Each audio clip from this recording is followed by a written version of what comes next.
nader tot die Here. Hy sal getrou ook nader tot jou, nader tot die Here. Naby aan ons Here, naby aan ons Here, waar twee of meer in uw naam verkeer, is u naby aan ons Here.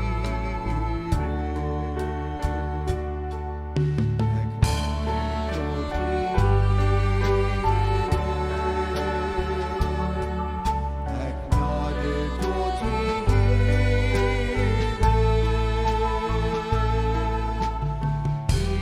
deur die Gees wil U by my wees. Ek nader tot die Here, U is naby aan ons Here, ons nader tot die Here.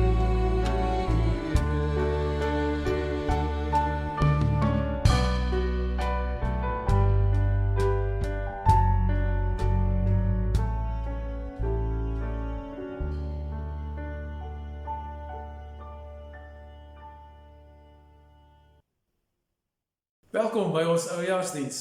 Party van ons het in September al gesê, ons kan nie wag dat hierdie jaar klaarmaak nie. Nou is ons op sy ster, en nou lyk 2021 nie noodwendig eintlik baie meer, wel, rooseikleurig nie, met die wynverbod, ons kan nie op die strande kom nie, dis ellende op ellende, en natuurlik is daar die geweldige erns van die hele COVID toeneem en al hoe groter word, ook in ons eie omgewing. So ons sit op hierdie plek tussen 'n baie bekende 2020 en 'n baie onbekende en onsekere 2021. En ek wil jou graag nooi om in hierdie plek saam met my te gaan stilstaan by 'n Bybelteks uit Prediker uit. Nou weet ek weet Prediker is nou nie wat ons sal bestempel as ligte leesvermaak nie, nee, jy lees, maak sommer net die boek oop omdat jy 'n teksversie soek om te lees nie. Daar's die wysheidsliteratuur in die Bybel is klaar moeilik, en Prediker is nog dubbel so moeilik. En toe ek probeer dink het aan wat laat Prediker my dink, toe het ek nogal gedink wel aan Yoda, nee, die karakter in Star Wars film. So jy hoef nou nie as 'n fan van Star Wars te wees soos ek om te weet van Yoda nie, dis baie algemeen, hierdie klein groen mannetjie vol wysheid, maar wat op 'n manier praat wat jy nie eintlik lekker verstaan wat hy sê nie, nee, jy moet so 'n bietjie gaan dink eers daaroor. En twee van sy sêgoeders, do or do not. There is no try. Dit word baie keer gebruik in motiveringsvideo's deesdae. Maar weer, nee, jy moet 'n bietjie dink daaroor. 'n Ander ene is named must be your fear before banish it you can. Nou, ja, dis in Engels, maar dis nie so maklik om te verstaan presies wat die wysheid daar agter is nie. Nou, Prediker laat my dieselfde voel. Prediker gebruik nie woorde wat ons nog nooit gehoor het of wat nêrens anders in die Bybel voorkom nie. Prediker is ook nie besig met konsepte wat hoog filosofies is en bo ons vuurmaakplek is nie. Prediker speel af in gewone taal en gewone lewe van elke dag. En tog is dit 'n baie moeilike boek. En ek dink deel daarvan is omdat hy vir ons uitdaag om op 'n ander manier na die lewe te kyk. Hy daag eintlik ons die bril waardeur ons die lewe benader uit. Ons aanvaar die lewe werk so. En dan kom die Prediker en sê nee, maar dalk lyk dit of werk die lewe nie so nie. En hy wil ons blootstel aan 'n ander perspektief en dis vir ons verskriklik moeilik. En ons hou nie eintlik daarvan en daarom lees die boek moeilik. Maar in die boek is daar dan so 'n paar dele wat nou vir ons lekker is om te lees en wat ons ken. En een daarvan is natuurlik Prediker 3. Daar selfs 'n lied daaroor, nee, ons almal ken die lied Turn, The Birds, die groep het 'n groot treffer gehad in die 60s daaroor. Want is 'n deel wat dit val lekker op die oor en ons gaan dit nou lees die eerste 8 verse en jy sal sommer dadelik agterkom. Dis iets wat maklik is om te hoor, jy weet. So kom ons lees dit saam. Elke ding het sy vaste tyd, elke ding in hierdie wêreld het sy tyd. Daar's 'n tyd om gebore te word, 'n tyd om te sterwe, 'n tyd om te plant, 'n tyd om plante uit te trek, 'n tyd om 'n lewe te neem, 'n tyd om 'n lewe te red, 'n tyd om af te breek, 'n tyd om te bou, 'n tyd om te huil, 'n tyd om te lag, 'n tyd om te treur, 'n tyd om van blydskap te dans, 'n tyd om klippe weg te gooi, 'n tyd om hulle bymekaar te maak, 'n tyd om te omhels, 'n tyd om weg te bly van omhelsing af, 'n tyd om aan te skaf, 'n tyd om te laat wegraak, 'n tyd om te spaar, 'n tyd om weg te gooi, 'n tyd om te skeur, 'n tyd om toe te werk, 'n tyd om stil te bly, 'n tyd om te praat, 'n tyd om lief te hê, 'n tyd om te haat, 'n tyd vir oorlog, 'n tyd vir vrede. Elke ding het sy regte tyd. En dit val sag op ons ore, né? Ek dink veral vir ons, né, ons met ons dagbeplanners en ons selfoonkalenders en ons wat luister na geleerdes wat vir ons die voorspelling gee vir die volgende kwartaal se finansiële uitkomste. Ons hou van beheer. Ons hou daarvan dat ons weet wat lê vir ons voor. Ons hou daarvan dat elke ding het sy tyd en het sy plek en ons weet waar dit pas. So Prediker praat so reg in ons kraal. Jy weet, dit is vir ons lekker om daarna te luister, maar dis 'n valstrik. Nee, hy is nie klaar gepraat. Hierdie is maar net die inleiding op wat hy eintlik wil sê. So nes ons ontspan, nes ons voel okay, nee wat, ons verstaan Prediker waarheen jy op pad is. Ons verstaan van dinge is op hulle plek en in hulle tyd, op hulle tye wat dit gedoen word. Dan kom hy en dan gaan hy verder. En kom ons lees nou saam vers 9 tot 15. Waar hy sê, nadat hy nou al hierdie mooi dinge, nee, nou sê, wat kry 'n mens vir die werk waarmee hom vermoei? Ek het gesien dat God aan die mens 'n taak gegee het om hom mee besig te hou. God het elke ding gemaak dat dit pas in 'n bepaalde tyd, maar hy het ook aan die mense besef gegee van die onbepaalde tyd. Tog kan die mens die werk van God van begin tot einde nie begryp nie. Ek het tot die insig gekom dat daar vir 'n mens niks beter is nie as om vrolik te wees en die goeie van die lewe te geniet.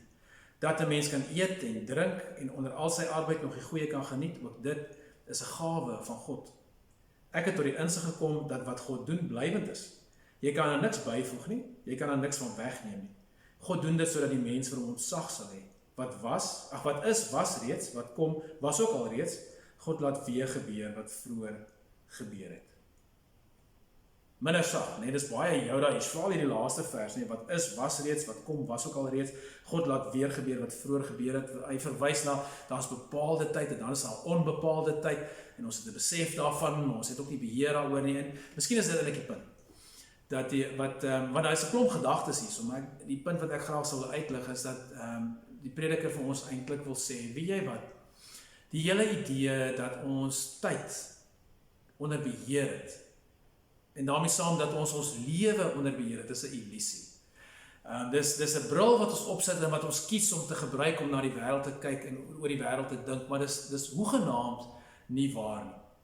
In hierdie wêreld het nie een van ons beheer nie. Ons kan maak asof ons het, ons kan voorgee, maar ons het dit nie. Die enigste een is die Here. En dis 'n belangrike oomblik in die boek, as Prediker dan ook sê, want onder alles wat hy in die boek sê, is hierdie belangrike gedagte. Wel, God weet, God is in beheer, God doen dinge op God se manier, en ons het geen insaag daarin nie.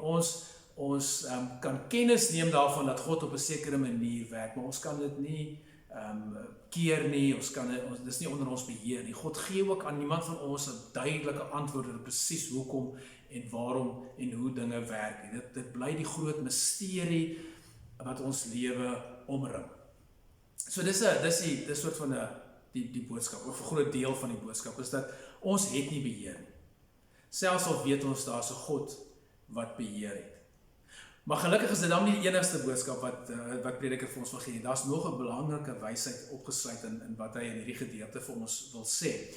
Maar om dit regtig te begryp, moet jy eintlik ietsie meer van die hele boek Prediker besef. En die eerste belangrike ding is, Prediker is nie geskryf oor wysheid in die algemeen nie. Prediker is geskryf oor 'n spesifieke saak. Hy wil al sy wysheid gebruik om een ding aan te spreek. Dis amper soos jou dan, hè, wat die hele tyd gaan eintlik oor een saak, die dark side of the force. Dit is wat hy oor waarsku. Nou, Prediker het eintlik net een saak waaroor hy eintlik wil praat. Dis waarop hy die hele tyd die vergrootglas wil plaas. En die woord wat hy daarvoor gebruik is die vel. Nou, ek het nou al baie daarna verwys, so ek hoop nie dit gaan jou verveel nie, en gelukkig kan jy nou so 'n bietjie fast forward as jy nou al hierdie goeters ken, maar dit is tog verskriklik belangrik. En die woord die vel kom nie voor in ons gedeelte nie, maar die konsep daarvan is in vers 9. As hy sê, wat kry die mens vir die werk waarmee hom vermoei? Dis die vraag wat hy vra, nee? En die antwoord wat die prediker vir ons gee in die res van die boek is die antwoord die vel. Nou ons vertaling sal sê niks. Vir al sy werk, vir al die moeite wat hy doen, vir al die prestasies wat jy behaal in jou lewe, is die uiteinde daarvan, sê die prediker, elke keer die vel. Nou die Hebreëse woord die vel beteken nie soos ons Afrikaans niks nie. Die vel beteken eintlik iets soos digte rook of digte mis wat baie solied lyk, maar as jy dit probeer vasgryp, dan verdwyn dit nie. Dit is soos mis voor die son, né? En sy waarskuwing is en waaroor sy wysheid gaan is om te sê oppas nou dat jy nie aan die einde van jou lewe kom met wat jy dink handevol prestasies is. En dan as jy jou hande oopmaak, dan al wat jy het is die vel. Dis net mis wat verdwyn. En daar's hierdie gevaar dat dit met ons kan gebeur.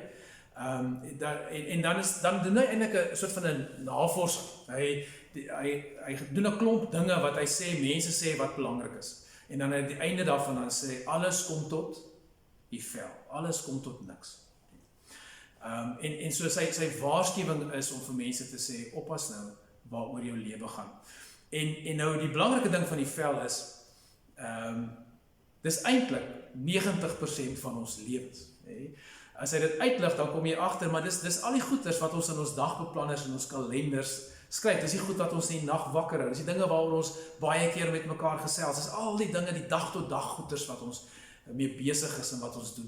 Dit het alles die gevaar, sê die prediker, dat dit eintlik maar net die vel kan wees. Dat 'n klomp goed is wat ons doen, maar dit het nie eintlik verskriklik betekenis vir ons hier wees op aarde nie. Jy kan jou hele lewe daaraan wy en as jy klaar is, dan het jy eintlik nog niks bereik nie. Dis amper soos soos die ouens wat so lank gewerk het om 'n televisie te maak met 'n videorecorder, 'n videospeler onderin, nê?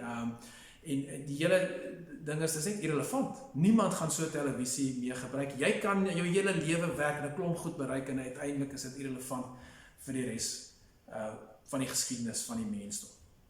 So die vraag vir ons sal dan nou wees, so hoe ontkom ons die vel? En die antwoord is nie, jy kan nie. Die eerste belangrike ding om te besef is dat ons gaan altyd in ons lewens besig wees. Daar gaan altyd 'n klomp dinge wees wat ons aandag gaan opeis. En selfs al dink ons wel, ek gaan nou godsdienstig raak, ek gaan deur geloofsdinge gaan ek die vel terugdruk, is dit 'n fout om te maak, want selfs geloof kan die vel word.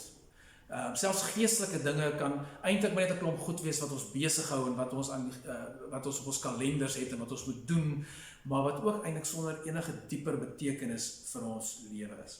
Die vel is 'n realiteit van ons almal se lewe, maar, en dis die belangrikheid vers 12 en vers 13, kom ons lees dit net gewees saam. Hy sê, ek het tot die insig gekom dat daar vir 'n mens niks beter is nie as om vrolik te wees en die goeie van die lewe te geniet.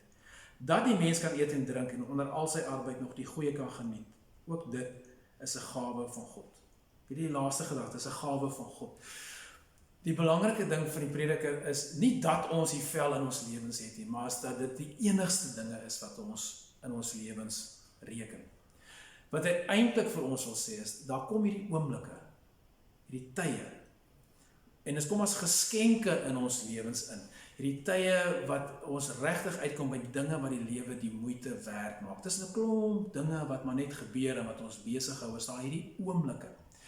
En die groot gevaar is dat daar so 'n oomblik oor jou lewe kom, nee? En dat jy eintlik dan weer besig is met die volgende ding op jou kalender, op jou beplanning, of op wat volgende kwartaal moet gebeur, en jy mis hierdie kosbare oomblik.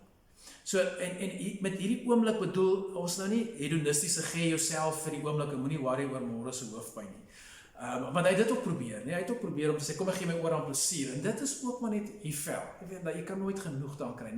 Dis meer as wat van 'n diep sensitiwiteit wat kom vanuit 'n bewustheid. Hierdie lewe, nee, is 'n geskenk van die Here. En in hierdie lewe is daar hierdie geskenk oomblikke waar ek op diep maniere met die mense om my of met myself of met die Here in verbinding kan kom. En dis tye wat baie keer vlietend is.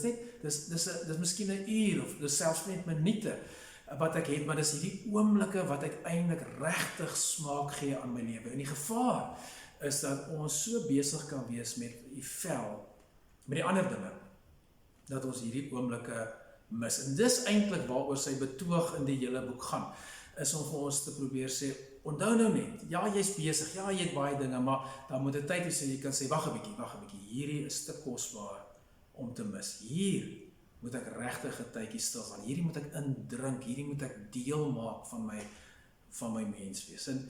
En dit is mooi en dit is moeilik. Dit is verskriklik moeilik, want ek dink veral ons moderne mense word baie gekonfronteer met die idee van, weet jy, die betekenis van die lewe, is iewers vorentoe, of is iewers elders. Ons is baie selde hier, is ons nie, né? Ons het altyd die volgende ding waarna toe ek jaag, die volgende afspraak, die volgende vergadering, die volgende plan. Of, deesdae met sosiale media, die ander plekke waar ons is, pleks van hier, jy weet, wat gebeur in daai ou se lewe, kyk hoe mooi lyk dit daar, en kyk hoe wonderlik is daai plek.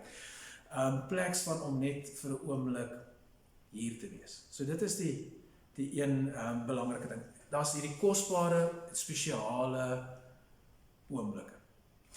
Dit vat ons 'n bietjie terug na die gedig in die begin, want as jy nou gelees het jy hopelik ook opgeleer, dis die hele tyd twee teenpole wat hy sê, né? Daar's 'n tyd om gebore te word, daar's 'n tyd om te sterf, daar's 'n tyd om te plant, daar's 'n tyd om uit te trek, daar's 'n tyd om te omhels en daar's 'n tyd vir social distancing.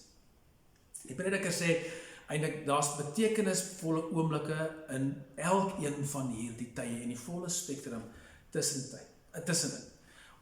So hy nooi ons uit om tyd te maak vir die oomblikke in die goeie en in die minder goeie, in die lekker en in die moeilike. So dis die een belangrike ding. Maar saam met dit is daar nog 'n verrassing in vers 12. As hy sê, ek het tot die insig gekom, daar is vir die mense niks beter as om vrolik te wees nie, die oomblikke, maar dan, en die goeie van die lewe te geniet. Nou daai woordjie vir geniet, aan die einde daar is velashot in Hebreëus. En ons lees die woord, die wortel daarvan is asha, en ons lees daai woord die eerste keer in Genesis 1 vers 7, as daar staan, en God het die gewelf gemaak. Nou asha beteken om te maak. So dis meer as geniet. En party vertaling sê ook om die goeie te doen, die goeie te maak. So vir my is daar 'n uitnodiging hier, en ek wil nou nie graag die woord oorspan nie, maar dat miskien is wat die prediker sê, as hy sê om die lewe te geniet, is nie net bloot om te vat wat jy kan kry nie, om iets uit te haal nie, dis om ook iets toe te voeg. Dat in daai oomblikke, en in ons lewens wat ons leef, so tussen al die vel wat ons lewens volmaak, is daar tog ook hierdie wonderlike geleentheid om te skep, om te vorm, om te maak, om te doen, wat dit mooier maak en beter maak en meer betekenis toevoeg tot die lewens van ander mense en van onsself ook. So ons is nie maar net willoos uitgelewer aan wat in die wêreld en in ons lewens met ons gebeur nie. Ons het ook 'n geleentheid om te skep, om skepend betrokke te wees in wat in ons lewens gebeur en wat met ons gebeur, en om die goeie te skep, om die mooi te maak in elke omstandighede. Nou dit het my laat dink, en ek het al twee die gedagtes, oor die oomblikke, in die goeie en in die moeilike tye, en in die skep, in die goeie en die moeilike tye, het my nogal laat dink aan van die goeders wat ons in 2020 beleef het. En een van die dinge is natuurlik Zoom, né? Wie van ons sal Zoom vergeet? Die gesukkel om aanlyn te kom, die gesukkel om mense te hoor, die probleem om te weet watter knoppie doen nou weer watter ding, daai hele storie, maar tog was dit ook wonderlik, want in 'n tyd wat ons nie by mekaar kon uitkom nie, het ons tog nog kontak met mekaar gehad, en in ons gesin het dit op 'n wonderlike manier uitgespeel, dat ons familie het op 'n stadium self speletjies gespeel oor Zoom, want ons het geen manier om by mekaar uit te kom nie. So in hierdie moeilike, slegte tyd, was daar tog hierdie oomblik, hierdie oomblik wat vir ons almal kosbaar en spesiaal was, en ons kon bydra daartoe om dit ook kosbaar en spesiaal te maak, om dit goed te maak, om dit mooi te maak. En dit is half hoe ek hierdie gedeelte ook verstaan. Nou, hoe dit ook al sy. Hier op die drempel tussen 'n rowwe 2020 en 'n baie onbekende 2021, help Prediker 3 vir my om te dink oor 3 dinge. Die eerste ding is, weet jy wat, ek het nie my lewe onder beheer nie. Ek gaan dit ook nooit hê nie. Maak nie saak hoe fyn my beplanning is, en hoe mooi ek alles uitwerk, en hoe ek elke stukkie tyd in my lewe allokeer nie. Uiteindelik gaan daar dinge gebeur waaroor ek net geen beheer het nie. Maar God het wel nog beheer. En ek kan amper 'n bietjie meer ontspan deur te sê, weet jy wat, dis okay. Dis okay dat ek nie beheer oor alles het nie, want ek weet aan wie ek behoort en ek weet hy het 'n plan en ek weet hy is besig en al verstaan ek niks daarvan nie, ek behoort aan hom. So die eerste gedagte is amper 'n soort van 'n diep asemteug en 'n verligting en 'n ontspanning om te kan sê, weet jy wat, God is in beheer. Maar die tweede ding dan is om hopelik die Gees wat my gaan lei en my gaan help om 2021 ook 'n jaar van oomblikke te maak. Van hierdie diep oomblikke van genot en vreugde en blydskap en van betekenis. Hierdie oomblikke waar ek kan sien, dis waaroor die lewe gaan. Miskien is dit partymal in die swaar dat ek daar betekenis kan kry wat ek andersins nie sou gehad het in my lewe nie. So die tweede ding is om iemand te wees wat waaksaam is, nee, wat wakker is, wat gereed is vir daai kosbare oomblikke tussen die baie hier vel en om regtig daai oomblik aan te gryp en te gebruik. En dan die derde ene natuurlik is om ook iemand te kan wees in hierdie jaar wat voorlê wat asja, wat maak, wat die goeie kom doen, wat die goeie bring, wat skepend besig is in die oomblikke wat in my lewe kom, om ook iets moois toe te voeg tot die lewens van mense om my en van my eie lewe. En nie net wanneer dit lekker is nie, maar juis ook wanneer dit uitdagend is, om dan te sê, wat is die beste wat ek hier kan doen? Hoe kan ek dit mooier, beter, meer goed maak? En dit voel vir my, as ek so daarna kyk, dan kan 2021 maar kom. Ek is reg vir hom. Ag Here, ons is so dankbaar vir die lewe. Dankie vir die geskenk van hierdie lewe wat ons het. Al gaan dit partymal moeilik, al gaan ons deur jare soos 2020, moet dit nooit vir ons laat vergeet dat net om asem te haal, net om te kan opstaan, net om die genade te hê van lewe, is 'n ongelooflike geskenk uit U hand uit. Dankie vir die voorreg daarvan. Dankie Here, bo kan dit, of self miskien onder dit, is die geweldige ding dat hierdie lewe as 'n geskenk vind altyd plaas in die agtergrond van, in die hande van die Here wat tog nog alles onder beheer het. En dankie dat ons in ons diepste wese kan weet, niks gaan ons uit die hande ruk nie, maar kom wat wil, ook in die jaar wat voor is. So baie dankie vir daai voorreg dat ons dit kan weet. En maak dan nou van ons, Here, vir 2021 mense wat saam met U maak, wat saam met U skep, wat saam met U besig is om te kyk na die wêreld waarin ons leef en die omstandighede wat om ons plaas word, en dan te sê, maar hier is 'n geleentheid, hier is 'n kans om iets moois, iets dieps, iets besonders, iets betekenisvol hiervan te maak. Sodat ons, Here, in 'n lewe, in 'n wêreld vol die vel, dat ons aan die einde van die jaar ons hande sal kan oopmaak en sal kan sê, weet jy, maar ja, ons was besig, maar hierdie was besonderse oomblikke wat ons met die Here, met onsself en met ander mense kon deel. Ek bid vir ons elkeen en vir ons land en vir ons wêreld vir hierdie nuwe jaar. Ek dra ons op aan U in die naam van Jesus, ons koning en ons Here. Amen. Vriende, mag die genade van die Here Jesus Christus, die liefde van God ons Vader en die gemeenskap van die Heilige Gees by jou wees elke dag van 2021. Amen.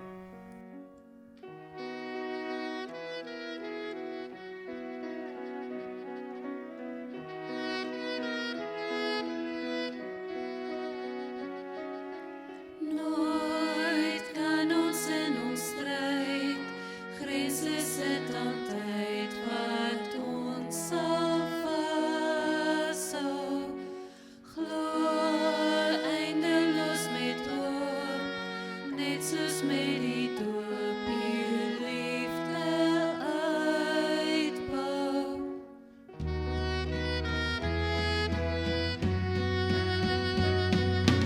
Vader, U gee ons altyd hoop in die donker van ons lewe. Vader, U liefde is ons hoop, skenk nou U vrede.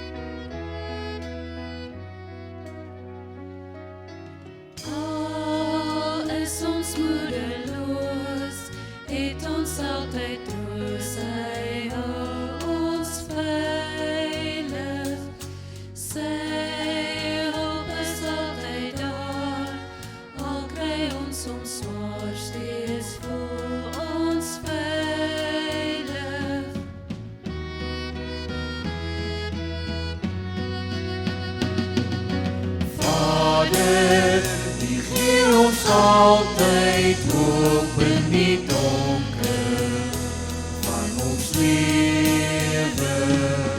Vader, die liefde is ons hoop, skenk nou die vrede. Skenk ons vrede in ons hede, skenk ons vrede, help ons Here, skenk ons vrede in ons hede, skenk ons vrede, help ons Here, gee ons hoop. Vader, gee ons altyd hoop in die donker van ons lewe. Vader,